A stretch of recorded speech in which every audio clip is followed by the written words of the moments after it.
Hello, I'm Special Forces Master Sergeant Randy McElwee. I'd like to welcome you to this tape, Closing with the Enemy. In this tape, we're going to be discussing techniques that will allow us to gain ground and get close with the enemy.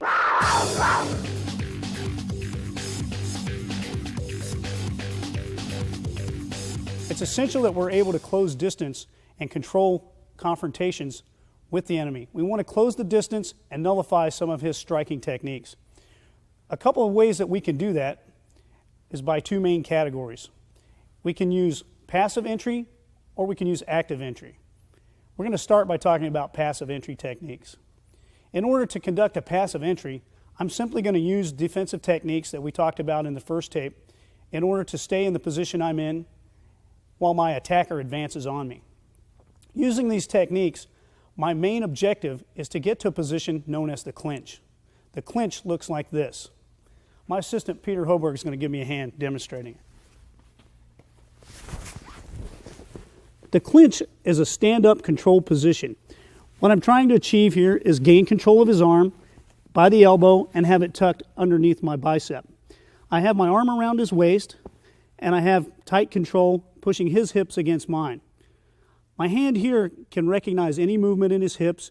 If he tries to move laterally, I can move with him. If he moves toward me, I can adjust. And my main objective is to keep this tight stance. I want to keep my body 90 degrees to his so that I have one foot on each side of his near leg. As I'm doing this position, it's essential that I consider dropping my head to keep my eyes out of the view. I want to protect my eyes so that he can't claw my eyes and cause me to release the hold. From in the clinch, I'll make a decision on what I want to do next based on his reaction to the move. The way that we get into this passive entry is using some of the techniques we talked about on tape 1. As my attacker comes in and throws a punch, I'm going to use the high cover block to protect myself. From here, I'll simply extend my arm and come down the back of his arm, making sure that I land and grasp the elbow by these two bones. If he's wearing a jacket, I can grab the shirt as well. But ideally, I want to train to recognize the bones on the arm in case he's not wearing a long sleeve shirt. As I trap the arm and bring it down, I want to simultaneously drop my hand and I'm going to pivot on my foot with this motion here. Okay? This foot will remain in place and I'll simply pivot just like a door on its hinges.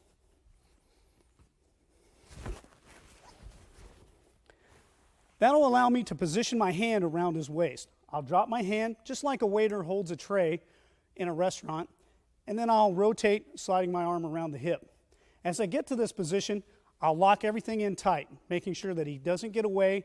I have firm control of the arm in order to nullify his capability to strike me with it, and firm control of the hips so I can feel which direction he tries to move. My eyes will be tucked away so that they're not vulnerable to an eye strike. Let's look at the same technique from a slightly different angle.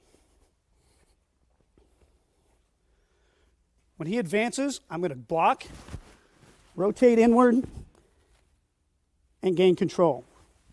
Hopefully you can see the key footwork involved here with the pivot, keeping this foot in place and pivoting 90 degrees to my attacker. Let's look at it one more time.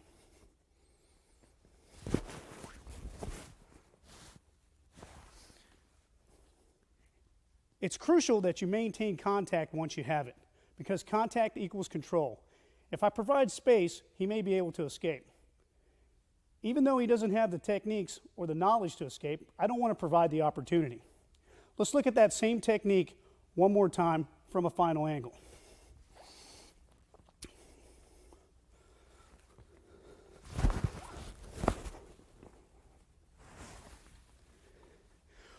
One thing we can add into this technique for the passive entry is a kick. If my attacker is charging at me, I may want to use my kick to slow his charge, particularly if he's moving in very aggressively.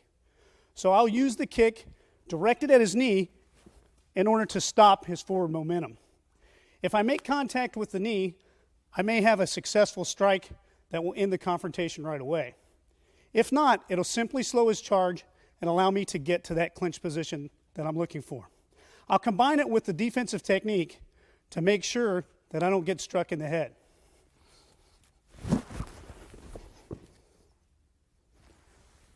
The combination of the techniques will lead us to the sequence of kick, cover, and clinch, and that's what we're trying to achieve. At a normal speed, it should look something like this.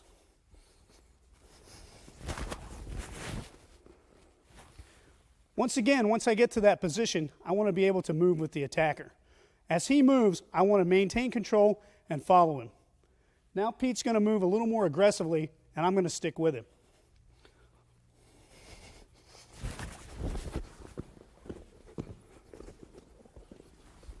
I want to be able to maintain that control until I'm ready to execute my next technique. Let's talk about another technique that we can use for passive entry. On that same attack, if my attacker comes in without attempting to punch me, he's attempting to tackle me this time. As he comes in, I'm going to simply execute what's known as a V block. Using my arms, I'm going to form an inverted V. I'm going to place the V across the collarbone and across the bicep of this arm. It doesn't matter exactly where I strike, but it's important that I maintain the bend in my arm at greater than 90 degrees so that it doesn't allow him to get too close to me. I want to keep it extended. If my arms come to 90 degrees, he may be able to use his strength to gain control of me and trap my arms. As he comes in, I'm going to take a small step and with this block very aggressively stop his charge. From here, I'll be able to use the same technique to gain the clinch. As he comes in, I'll use the V block.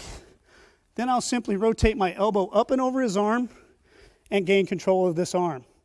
Once I have it, I'll use the same pivoting motion, sliding my arm into the clinch. Let's look at it again. Once again, I'm winding up in this clinch position that'll give me several options to take him to the ground or to control him upright if I decide to do that. The V block's a very aggressive technique used as a block. Let's look at it from a slightly different angle. As he steps in, it's important that I step forward and strike with the arms. I want to keep my fingers extended so that I'm exerting power and energy directly toward the attacker. I want to meet the force of his charge with my block.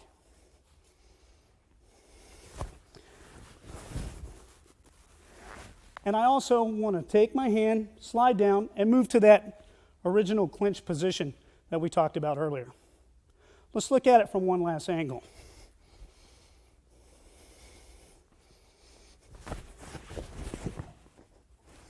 And once again, I wind up at this clinch position. We want to get there so that we can gain control and make our next move.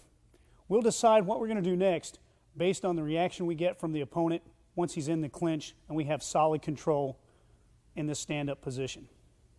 All right, now that we've covered some passive entry techniques, let's look at some more aggressive active entry techniques we can use in order to close distance with the enemy.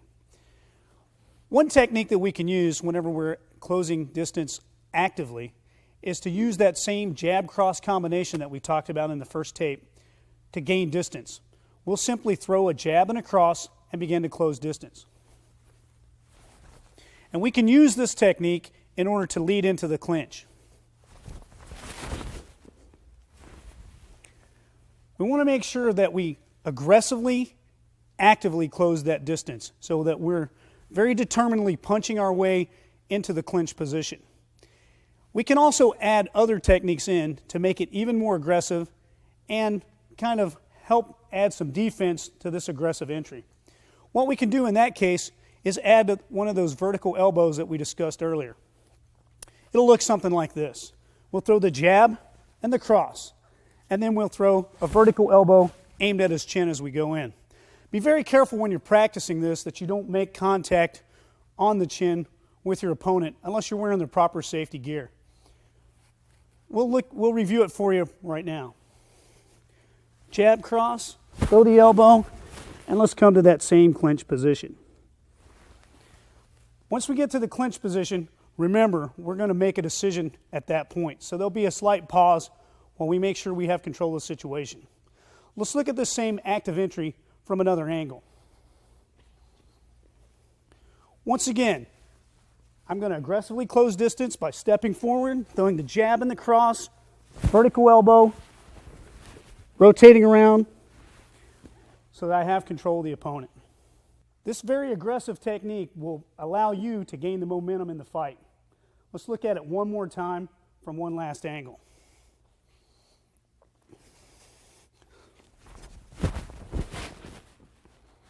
Remember to keep your head tucked in so that your eyes are covered, so that the opponent doesn't have an opportunity to attack your eyes in order to free himself from the clinch. Remember, our final objective is to move to that clinch position. And from there, we'll make a determination on what our next move will be. That determination will be made based on the reaction we get from the opponent and what he does next. Another active technique we can use in combination to aggressively enter that space and close with the enemy is where we add in our side kick. We talked about that in tape 1, but let's look how it's used here. As the opponent comes in, I'm going to use my side kick to make sure that I can close that distance. If I'm actively entering, I'm going to reach with my side kick, gauge, and then throw the vertical elbow and continue with my clinch. The side kick doesn't necessarily have to make contact, but it draws the opponent's attention down toward his knee while I'm making my entry. It's a slight distraction. Ideally, I want to make it an aggressive attack against his knee to get me inside. Should look like this.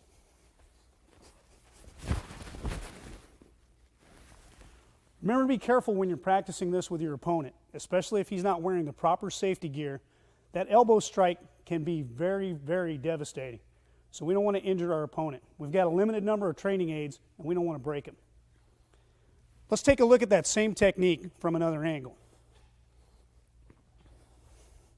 Once again, to actively enter, I'm going to step, side kick, vertical elbow, and rotate into the clinch position. The clinch position is my end goal always during this entering phase. Let's look at it one last time to see the technical side and the footwork.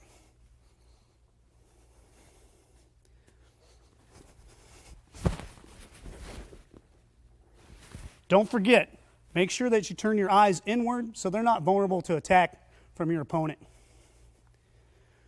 We can use these passive and active techniques in order to close with the enemy.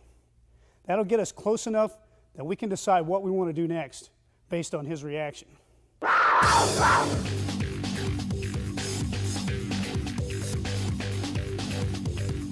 Another important skill set that we're going to want to be familiar with whenever it comes to closing with the enemy is trapping. Trapping comes into play whenever we discuss a key range known as trapping range. We've already talked about some other ranges of combat in tape 1. We want to be able to take the fight from the full range of combat. We want to be able to deal with long range whenever we're using our weapons. We want to move in close, and once we start dealing with unarmed combat, we want to start from long range. That's where we're able to employ our kicks at kicking range, where we're able to come into medium or boxing range and employ punches. And now we're going to start to get into that trapping range. It's that transitional area between the punching and the actual grappling, where we have control in the clinch. It's important to know these skills because people may attempt to grab you. There may be reasons that you want to take their balance, but most importantly, it all comes back to the final objective of getting inside to that clinch position. Let's take a look at some important trapping skills. One of the first ones we're going to discuss is off-balancing. This is not only an important skill, but it's also an important attribute that we want to import into our training. We're going to use it for other aspects. The way it's applied is I want to learn the feeling of sensitivity. It's one of the key skills that I don't lose with age. Flexibility, strength, all of those things can be affected by how tired I am, what the conditions are, if I'm wounded or sick. But sensitivity is one of the skills that I'm going to maintain the longest. So I want to work on developing that so I can use it in combat. The way we'll begin is with a technique known as the forearm off balancing. What I want to do is gain control of my opponent's forearm, and I'm simply going to take his balance. The way I'm going to do that is I'm going to place my forearm across the bend in his arm, and I'm going to drop my weight.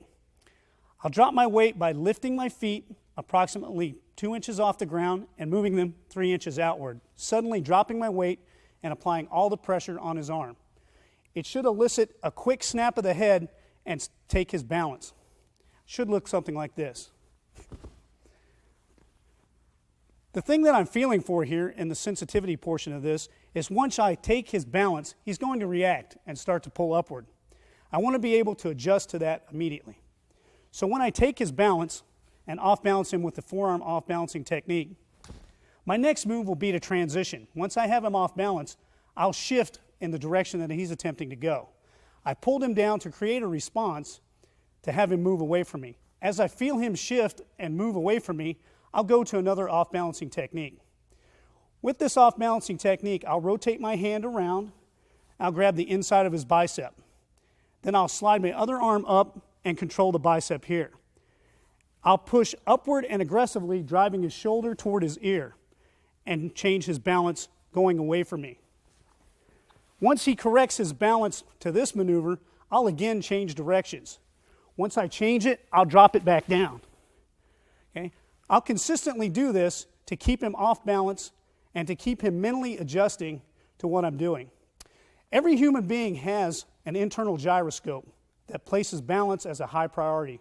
And as long as I'm off balancing him, it's going to be very difficult for him to mount an aggressive offensive attack against me. Another key principle to keep in mind with this off balancing is as I'm off balancing him, between each technique, I may want to put strikes into play.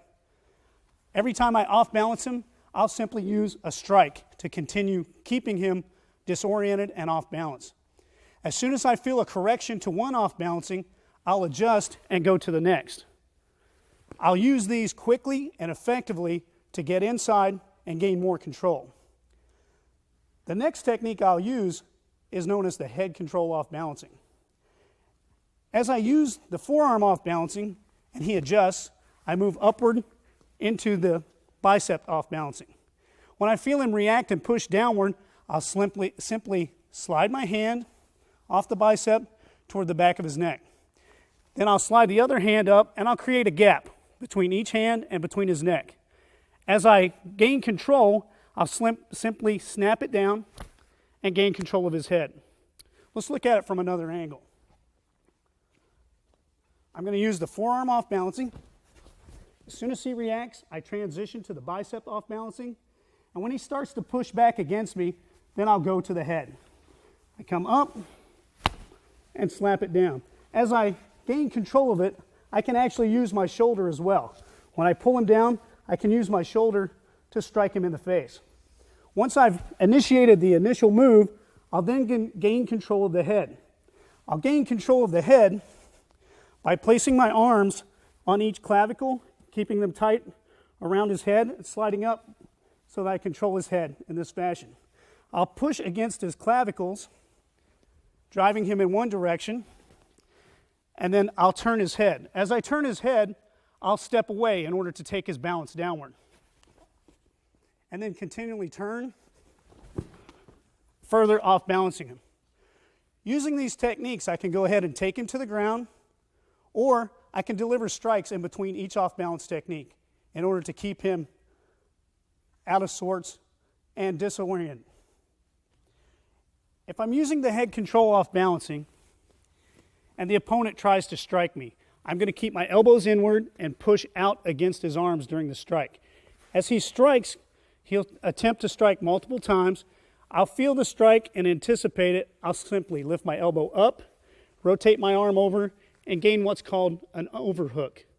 Once I have the overhook position, I now control this arm. I can push the head aside and move back to that clinch position that we're trying to achieve, or I can maintain it for other takedowns as well. Let's take a look at that from another angle.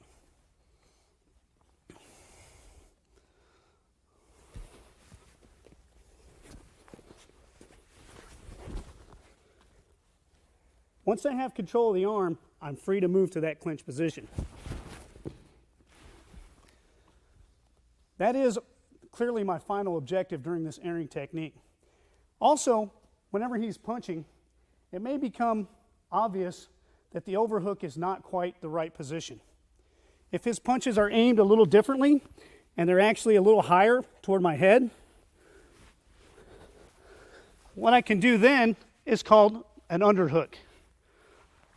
The underhook allows me to gain control of the arm that he's trying to strike with and neutralize its effectiveness.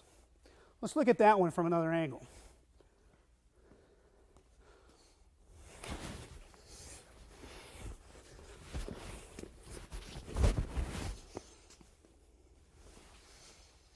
Once I have control of the arm, I can continue to work toward other techniques. I can control the head using knee strikes that we talked about in tape number 1. I can also move to another modified clinch position by shifting my arm up, over, and moving to the side. Or I can use the arm that I now control in some type of joint lock. As the arm will be in this position here, I can now step back and gain control of it. That's how we'll use the overhook and the underhook if we're attempting to exercise head control and the opponent's trying to punch us. Let's look at the full sequence. Starting with the forearm off balancing, transitioning to the bicep, then to the head. When he starts to punch me, I move to the overhook, or I can move to the underhook. It gives me several options when I'm closing with the opponent to gain control and get to a modified form of that clinch position. Against a kick, if an attacker comes in and throws a kick, I'm going to want to employ a type of trap blocking. As he kicks, I'm going to extend my arm and block the kick. I'm going to keep my other hand here to reinforce the block, and then as it makes contact, I'm going to scoop the leg and control it. It'll look like this. Once I control the leg, I have several options. The groin is obviously open, and I can execute a knee strike there. But one other key principle that we've been working on is off balancing. From here, I'll be able to off balance him by sweeping his support leg. I'll simply step through, hook his heel with my other leg, and take him to the ground. And still maintain control of the leg and remain upright myself. This gives me the option of striking to the groin, kneeing to the groin, or actually moving away from the scene. Let's take a look at that from another angle. I'm going to employ the trap block against the kick. I'm going to gain control of the leg. Once I have control of the leg, I'm going to aggressively and quickly step in, hook and sweep the support leg, and follow up with a finishing technique. At normal speed, it should look something like this.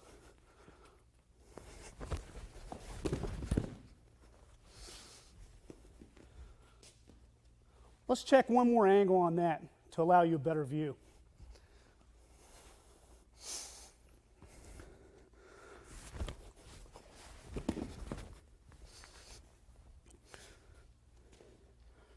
Remember, our end purpose with this is to gain control of the opponent and off balance him. Hopefully that last angle really gave you a good look at the footwork involved for this technique. Let's take one final angle to show you the move again.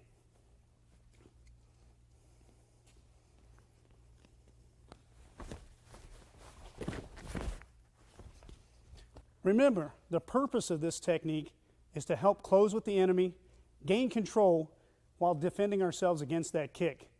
We want to take him to the ground if that fits into our scenario, and we want to be prepared for any other option that we want to use. One reason we want to become effective fighting in this trapping range that we've talked about is because it is a little known place of combat. Lots of people practice striking, kicking, grappling has become all the rage, but still few people work inside trapping range. Trapping range also gives us one of the widest varieties of weapons that we can use in our arsenal. Whenever we're inside trapping range and we're fighting, we've got a great number of options as weapons and a large number of options as targets. Once I'm inside this trapping range, whether I'm using one of the off-balancing techniques or I'm actually working on some specific trapping skills, in this area, I'm close enough that I can now throw elbow strikes, I can throw knee strikes, I can even use the headbutt that we talked about in tape 1. While I'm in this range, I have a large number of targets on my opponent. Anytime that I use the off-balancing drill, his head automatically comes very close, making him extremely vulnerable for a headbutt or an elbow. At the same time, during this drill, this off-balancing technique, his lower body is very close. It gives me an opportunity to throw knee strikes. And once I transition and gain control of the head, I have a firm grasp where I can control him, throw knee strikes, throw elbows, and launch multiple techniques against multiple targets on my opponent.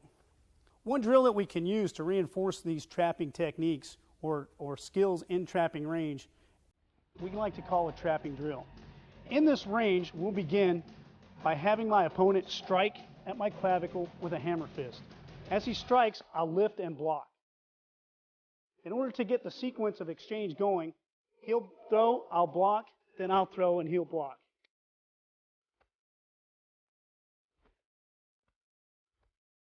One thing that we want to gain from this drill is any movement I make, once I have arm-to-arm contact with him, if I draw back to punch, I exert pressure on the other arm, and he can feel it with that sensitivity that we talked about. Now we're going to add a few things into this trapping drill to help gain hand speed and work on the close trapping techniques. When he throws the hammer fist, I'll block, then I'm going to take my free hand, reach across, and sweep. After I sweep it across his midline, then I'm going to take my hand and push his elbow inward. And in order to continue with the drill, I'm going to return the same technique. He'll block, take his hand, sweep across, and push on the elbow. And we'll continue the sequence. As we do it, we want to gain speed. One reason that we're doing this is to build hand speed, hand-to-eye coordination, and learn that sensitivity. Because at any point, if I do anything other than the hammer fist strike, he'll feel the change in my body position and my intent. And we want to develop that. While we're doing this trapping drill, we can also use it to practice other techniques to help make them more realistic and more effective. One key example of this is in the use of joint locks. From the trapping drill,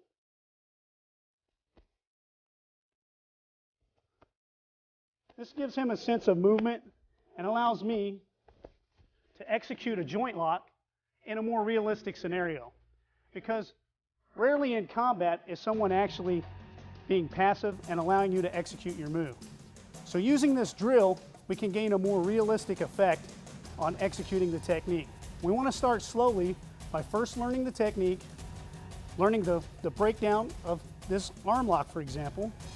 This arm lock will go from here, reach across, we'll turn. As we turn, we're going to grab the wrist, and then we're going to use our hand against the back of his arm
want to execute my technique. This allows him to relax, think about other things, and go with the technique in a natural manner. Let's take a look now at how we can incorporate those earlier off-balancing techniques into this trapping drill. During the trapping drill, I'll begin by using that same strike. When my opponent strikes at my clavicle, I'll block, push the arm, we'll get the flow going. Then I'll naturally start to execute my arm lock. Once I start to execute my arm lock, if my opponent feels what I'm trying to do, he will react normally and try to bend his arm and stand upright. As he does, I'll use that opportunity to go to the forearm off balancing. I'll immediately transition as soon as I feel him resisting my arm lock to another technique. I want to maintain that shifting from one technique to another in order to keep the momentum of the confrontation. Let's look at it from another angle.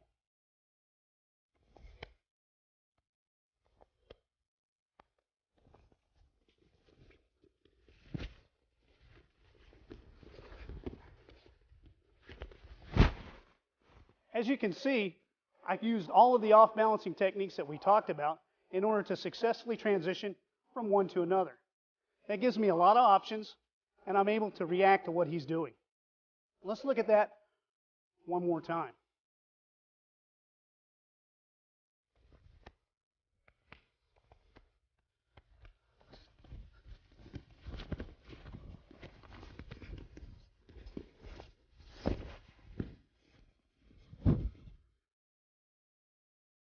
Using this off-balancing technique in coordination with our trapping drill, we can apply our strikes as well. Let's take a look at one more option we can incorporate into that trapping drill. During the trapping drill, once my partner strikes, we're getting the flow going.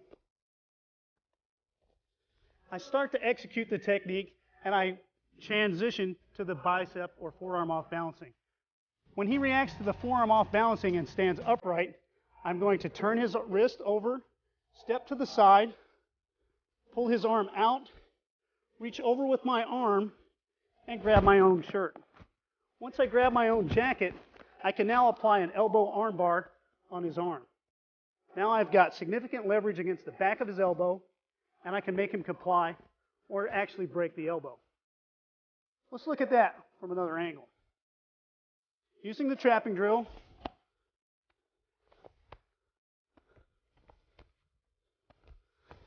I attempt to execute my arm bar. He transitions, so I change using the off balancing. He reacts again and stands up. I'm going to step in, grab my own jacket, and extend the elbow. Let's take a look from a final angle.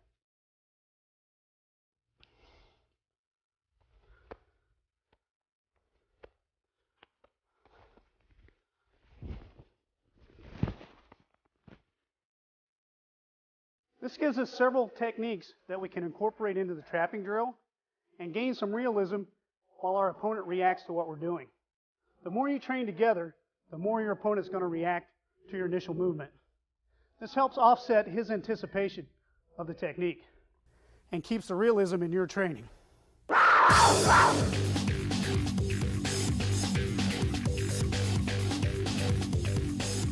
One last skill set that we're going to take a look at in this tape is destructions. Anytime that an attacker comes against me, one thing that I can do to eliminate his aggressiveness is to take away the weapon that he's attacking with.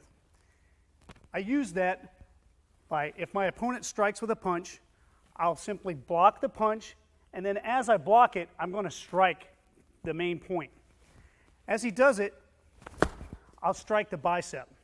What I'm doing is I'm simply forming with my hand, I'm pointing one knuckle, and as I pass it, I'm striking in the bicep itself. This keeps me out of range from his punch, but allows me to still strike his arm. We use a similar technique when we're dealing with weapons known as defanging the snake, and we'll talk about that in a later video. Let's look at that one more time. As he punches at me, I'm going to evade and then strike the bicep. The harder I strike the bicep, the better opportunity I have to decommission that weapon for its use against me. One more time. Let's take a look at another angle so you can see where I'm striking. The point that I'm aiming for is located right here on the bicep. It's the point where the two muscles meet.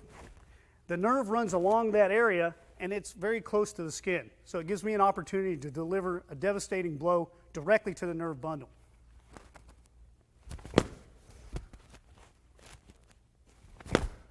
The key is to make sure that I first evade and block the punch, and then strike directly on the nerve bundle. Let's take one last look at how we're doing that.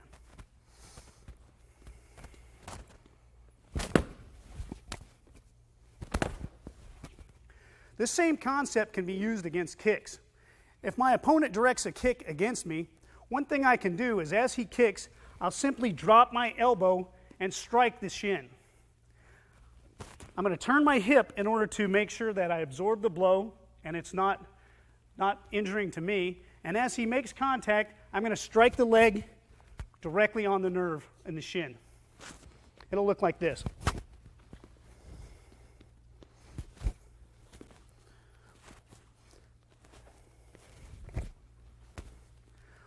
One disadvantage to destructions is they are very precise techniques. It requires that I have the timing and skill to hit that nerve and destruct that limb. It's a skill that we can apply effectively with some training.